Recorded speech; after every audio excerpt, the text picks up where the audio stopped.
Welcome everyone to the newest episode of The Rise of the Ottoman Empire. Today we're going to be covering the Anatolia expansion, so yeah, let's get to it. After the political treaties of 1372 and 1373, Murad had successfully built a network of allies in the Balkans, from which he could regularly request levies for his ever-growing armies. To shore up the loyalty of his newly acquired Balkan vassals, Murad, during the spring of 1373, would request the participation of Byzantine Emperor John V Palaiologos and a portion of his armies in the recent border skirmishes against the Turkic Kandahrid Beylik in Anatolia. Seeing no way to escape his helpless situation, John appointed his son and junior co-ruler Andronikos IV to administer the Byzantine capital, while he joined the main Ottoman host under Murad in Anatolia. However, upon the departure of his father, the young Byzantine monarch, who was discontent with being a vassal of Murad, would conduct a successful palace coup against his family and declare himself sole emperor. Why did I not see that coming? But, so, sorry, excuse me. So, yeah, more infighting, and I'm telling you, man, like, I kind of just feel bad for the Romans. They're just getting bullied now. You know, Murad knows he has them, so he's like just forcing the emperor to basically just work for him now. You know, he really is just, you know, in a powerless situation. And yeah, and Andronikos, at this point they're done, right? Like I can't see freaking, like he mentioned like in a video or two ago, like the Romans can't even freaking levy their own armies anymore. Like they needed to rely on other people. They're like just a city and like a few holdings in the Balkans. Like, yeah, just like at this point, yeah, there's really nothing they can do. So Andronikos is probably making a really rash decision, though I think it's kind of a lose-lose. I think Murad would have just taken them eventually at one point or another, or the next Ottoman ruler. I don't think they would have just been completely content with the Byzantines being, even on paper, you know, independent. I think that it was eventually gonna be, you know, they were eventually gonna be absorbed completely. So I don't know. Either way, I think they've lost essentially at this point, right? As the Palaiologos dynasty was again in civil war, tensions within the House of Osman would also be boiling. By the time of the Byzantine palace coup, Murad I had 3 sons from his various marriages, the eldest to youngest being Shehzada Bayezid, Shehzada Yakub, and Shehzada Sevgi. Perhaps seeing that he had no real chance of succeeding to the Ottoman throne, the youngest of these sons, Shehzada Sevgi, would mirror Andronikos IV, rebelling against his father and seizing the Ottoman capital city. Okay, Andronikos and Sevgi, I can't say his name, were allied in their rebellions against their oh wow, teaming up? Of Bursa, where he declared himself Sultan. Hearing the news of their rebellious sons, Murad and John would halt their Anatolian campaign and proceed to march their armies against their respective disobedient children. The simultaneous Ottoman-Byzantine civil wars would see Murad first marching on and capturing the city of Bursa in a short siege. However, Sevgi would successfully escape the siege and make his way down to the village of Kite to meet up with the bulk of his newly recruited army. This host consisted primarily of Anatolian Turkomans, displeased with Murad's policy of recruiting new Muslim converts from the Balkans into the Ottoman army. In an engagement near Kite, the numerically superior forces of Murad would defeat the forces of Sevgi, thus capturing the Ottoman prince in the process. Although Murad kindly advised his rebellious son to confess and repent for his guilt for his failed revolt, Sevgi responded to him with cruel and harsh words, which resulted in his blinding and later execution on the orders of his father. Holy crap. Meanwhile, back in Europe, that is brutal, man. Dang, that was brutal. Like, you know, ideally, right, if you're a parent, sometimes you don't... That was brutal. I don't know how else to say that, dang. With the help of Ottoman troops, John V forced his usurper son's hand into surrendering the imperial throne after only a 1-month reign.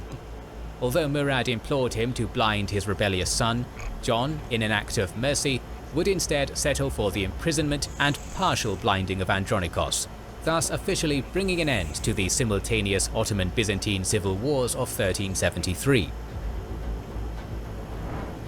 However, conflicts in the Palaiologos household would persist into the foreseeable future. Between 1366 and 1369, John V went on a series of European tours to gather military and fiscal support against the recently expanding Ottomans in the Balkans. The desperate Byzantine emperor would first visit the Kingdom of Hungary and seek the support. Yeah, so John is still trying to find a way to get out of the Byzantine, under the Byzantine's thumb, right? And yeah, like I said, I can't blame him. Like, I don't think that I keep saying that I do think the Byzantines eventually would have just completely took over. I mean, not the Byzantines, the Ottomans would have eventually just took over the Byzantines. You know, they were just letting them be independent for now, but then independent is kind of a loose term. They're really under their thumb, and they don't really have the power to say no. So, you know, at least can't blame the Romans for at least wanting to find a way out. But it really is just a bad situation, and completely dependent on the powers of Europe. Which we do know, like, crusades will happen, you know what I mean, but yeah, like I said, it's completely dependent on outside forces who are all self-interested, obviously, all these nations, and as we've seen even in the freaking, crusades, there's always a lot of self-interest. Very rarely is it just for, like, a selfless, I mean, on paper it's a selfless cause, the crusades, in a sense, in a theological sense, right, of wanting to take back the Holy Land and drive off, you know, the false believers, quote unquote, but as we see, there's a lot of politics also, and ego among, like, Christian monarchs, and there's always more to gain than just a from more than just a theological perspective, but a political, you know, obviously wanting land. There's so much to it. So it's like you're relying on people who want something and who aren't just gonna do it out of the complete kindness of their heart, and yeah, just helpless. Like I said, this series has really just been depressing, watching the Romans flounder, especially since we've seen Rome in its rise, and, you know, it really is just a tragedy. Port of King Louis I, to no avail. He then made his way west to Rome to meet up with Pope Urban V. Proposing to end the schism between the Western Catholic and Eastern Orthodox churches as a last-ditch way to gather up Western support against the Ottomans, John V converted to Catholicism in St. Peter's Basilica and recognized the Pope as the supreme head of the church. However, on his journey back home to Constantinople, the Byzantine emperor was detained by Venetians, to whom he was in serious debt. The Venetians forced him to concede the island of Tenedos, a strategic island near the mouth of the Dardanelles. However, this action would place the Byzantine emperor in the middle of the Venetian-Genoese rivalry over the hegemony of the Mediterranean, which would strain both crucial maritime trading cities' relationship with Constantinople. I feel so bad for John. They literally just arrested the Venetians, man. We do know a lot about the Venetian Empire. Call it an empire, but you know what I mean. From epic history. Man, don't screw with those guys. Yeah. Tesla is finished. Elon has... After years of failed promises from the West, being surrounded by the armies of Murad, and facing economic strains at home, the Orthodox populace of Constantinople had begun to feel alienated by their now Catholic monarch. During the March of 1376, 10 Venetian ships had arrived at the gates of Constantinople to conclude the long-awaited annexation of Tenedos in return for paying the emperor 30,000 ducats in cash, as well as returning the prestigious Byzantine crown jewels, which were given to the Doge back in 1343 by Emperor John's late mother to secure finances during a previous Byzantine civil war. Hearing the news of their rivals' recent actions to acquire Tenedos, the Genoese, based in their colony in Galata near Constantinople, would engineer the escape of Andronikos from prison and whisk the former emperor over to Galata. After hearing the news of based in their colony in Galata near Constantinople, would engineer the escape of Andronikos from prison and whisk the former emperor over to Galata. After hearing the news of Andronikos' escape, Sultan Murad decided to play factions in Constantinople off one another. First, the Sultan lent a cavalry force to the escapee Byzantine emperor to overthrow his father. Dang. Dude, like I said, I keep feeling really bad for John, because, like, just crap keeps happening to him. Like, he has so much, like, awful luck. And freaking Andronikos, which is hilarious, because he showed mercy to him, right? At least in a sense.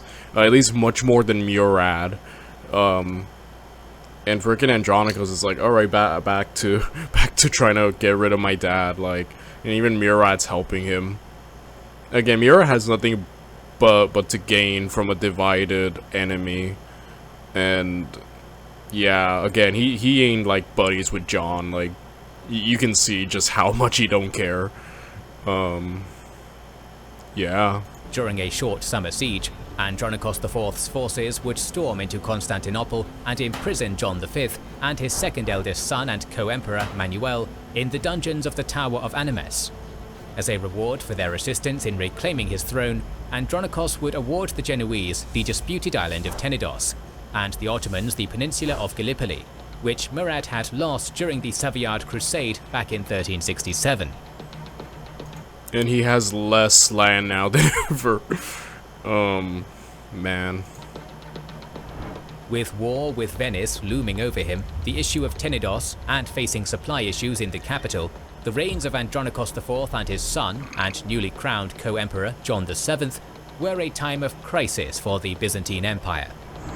By the end of 1376, an alliance of Venetian warships and pro-John V Byzantine forces would successfully capture the island of Tenedos in a straightforward military operation before making an ambitious naval attack on Constantinople the following summer.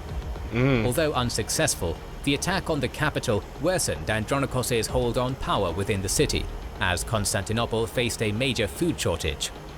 Events in the capital would only get worse for the Byzantine emperor, as in the summer of 1379, John V and his son Manuel II had successfully escaped their captivity in the capital. Everyone keeps getting imprisoned and escaping. I'm telling you, this is so insane, man. And made their way to the court of Murad as a last resort to regain their prominence. The Sultan of the Ottomans would once again take on the role of kingmaker, deciding to help John V, who had offered him a larger yearly tribute, in addition to the last remaining Byzantine possession in Anatolia, the town of Philadelphia. Do you want to know where to Oh my goodness, man. Friggin' Murad just here backing anybody he can. Like, I'm telling you, he's just like taking advantage, and I respect that. But yeah, what a complete like crap show, huh?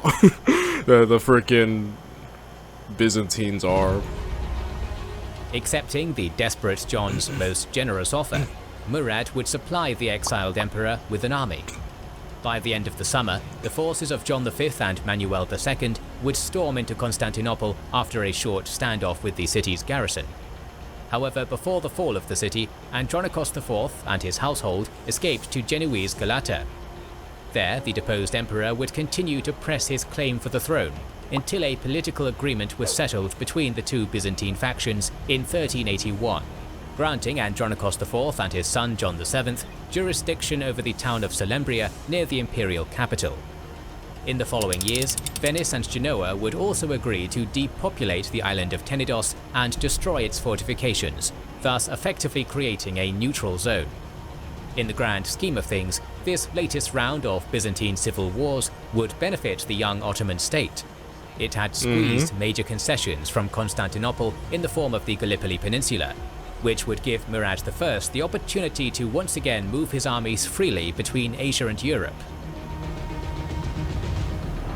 As the wars in Europe settled for the time being, Murad would turn his gaze to Anatolia and its complex domestic scene.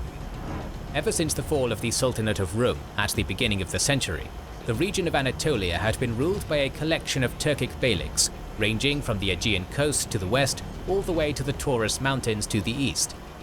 Although border skirmishes between states were quite common, a new informal political consensus was formed in Anatolia by these various Turkic beyliks during the century, which assured a steady peace between their ruling families.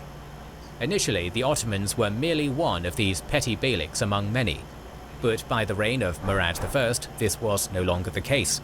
As they now owned large swaths of territories in Europe, the sons of Osman had become the most prestigious Turkic noble family in the region. By the start of the 1370s, the Karamanid Beylik, who saw themselves as the inheritors of the Sultanate of Rum from their former Seljuk capital of Konya, had begun a series of military operations against their weaker neighbors, the Yemiyanid, Hamidid, and Areshnid Beyliks. Seeing an opportunity to make gains in Anatolia without disrupting the informal political consensus of the region, Murad opted to marry his eldest son, Shahzada Bayezid, to the daughter of the Bey of the Yemiyanid Beylik as part of a pact of friendship. As a dowry from his daughter to the Ottomans, the Yemiyanid ruler, Suleiman Bey, would also offer Murad the towns of Kertaya, Tavshanla, Emit, and Simav. In addition to creating a steady relationship with the region's most powerful ruler of the Turkic states, Suleiman Bey also gained a physical buffer in the form of the Ottomans against his openly hostile neighbor to the east. During the large wedding reception in Bursa, Murad and his household would be greeted by the major Turkic noble. So, wedding receptions in Bursa lasted a month, and Murad I welcomed dozens of envoys from Balkans and Anatolia. Families of Anatolia, many of which sought protection from the Ottoman ruler against the Karamanids. For example, the Bey of the Hamidids, Hussein Bey, would also offer Murad the towns of Akshehir, Yalvaç, Beyshehir, Seydişehir, and Isparta in exchange for 80,000 gold ducats and protection from the Karamanids, which the Ottoman leader eagerly accepted.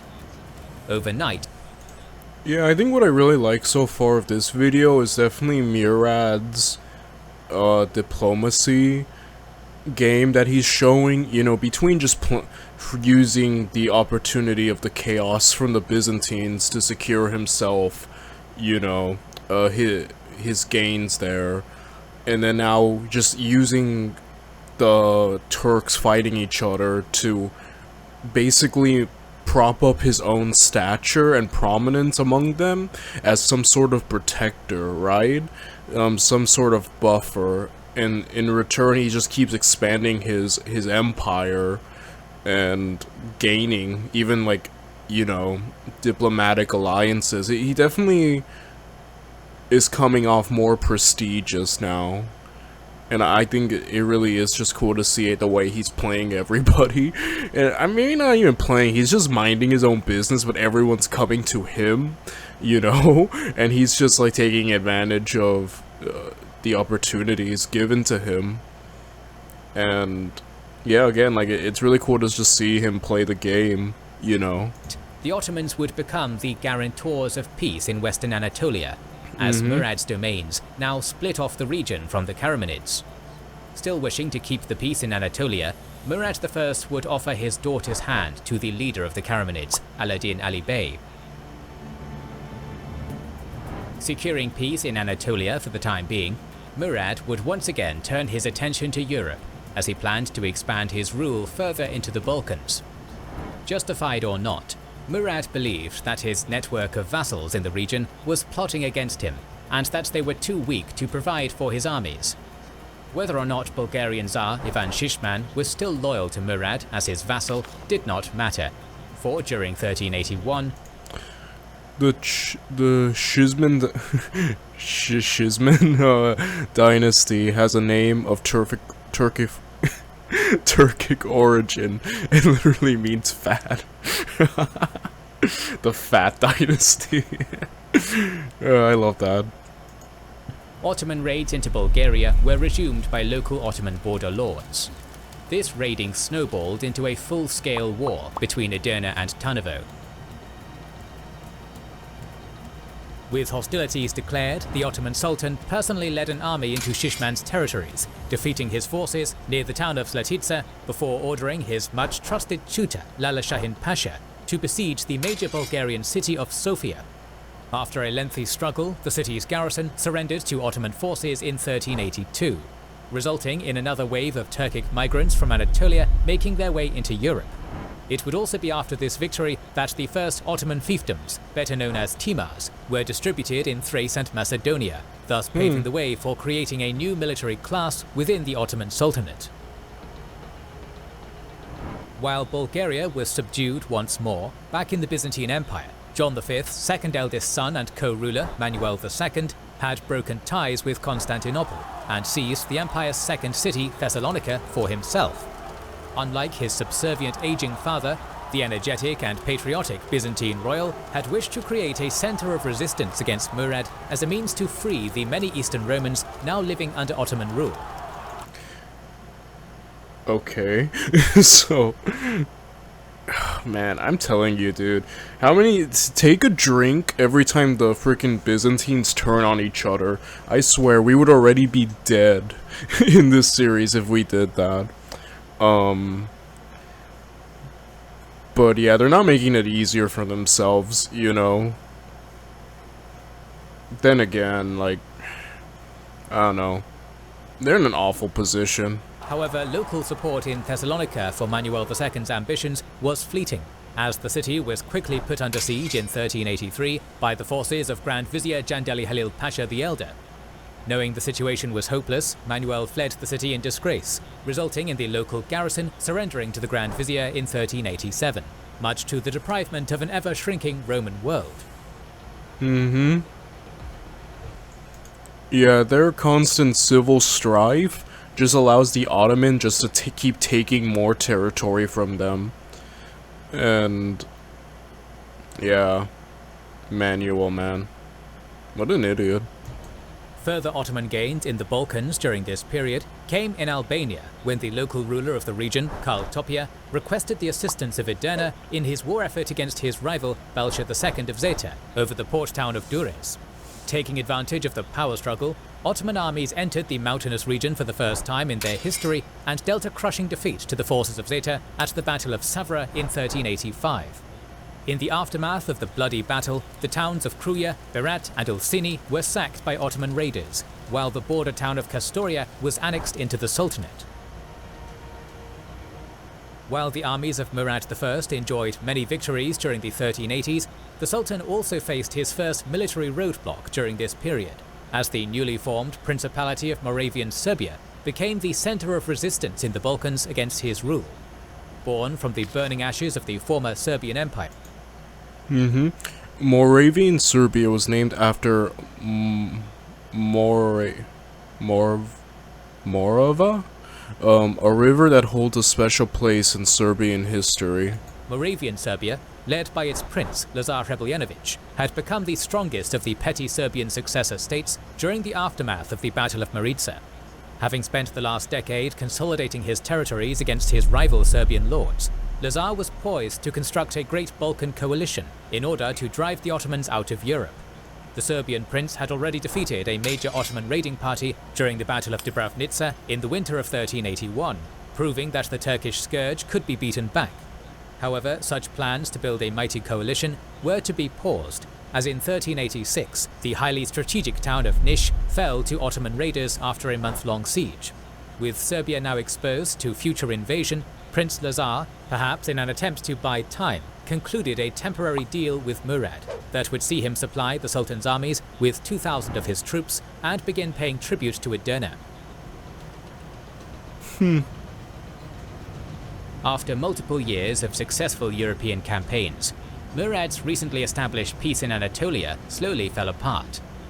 The relatively sudden rise of Ottoman hegemony had seen the political scene in the region steadily become unstable, as minor Turkic beys sought to play off the Ottomans against the number 2 power in the area, the Karamanids.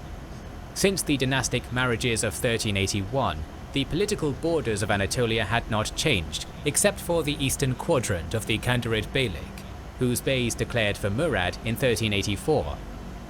However, the steady peace would be broken in 1386, when Alaeddin Ali Bey began his invasion of western Anatolia by capturing the Ottoman town of Beyshahir. Hearing the news of his treacherous son-in-law, Murad called forth his banners and formally declared war against the Karamanids. Accompanied by his two sons. Yeah, the Karamanids never seemed like they were gonna settle for peace for long, huh? Like, they seem to be the biggest, like, issue, so yeah, it's known that war was always gonna... inevitable, you know? You can kind of just say that a lot about these situations, like, these pieces are really, like... they're not meant to last, or at least they can't last forever, because eventually... yeah, it seems like someone's gonna break it.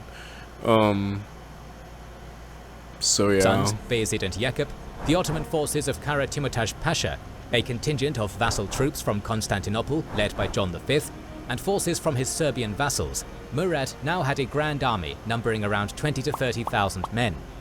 In command of the largest force put together in the history of the Ottoman Sultanate up to that point, Murad wintered with his grand army in Bursa before marching on the Karamanid capital of Konya during the spring of 1387. The forces of Alaeddin Ali and Murad I would meet on the Konya plain, near the Karamanid capital itself. The Sultan and his retinue of Kapikulu soldiers were positioned in the middle of the Ottoman battle line. I will say though, this army, this Grande Armée, is beyond impressive, and I mean the biggest so far in Ottoman history is really cool. Like, Murad's accomplishments speak for themselves. So I will say though, just looking at the army composition, not only do they have numerical superiority, but they have like much more diverse types of troops. Like here, Ali just seems to have an all-cavalry army. Meanwhile, Murad has not only great cavalry, but he also seems to have infantry, which could be useful depending on how he uses it. Which I don't doubt that Murad might pull off a win. Not might, I think he will for sure. But, you know, I'm just saying there's a lot of factors, you know. And yeah, his army definitely is not only bigger, but just looks more impressive. Alongside the forces of Timurtaj Pasha.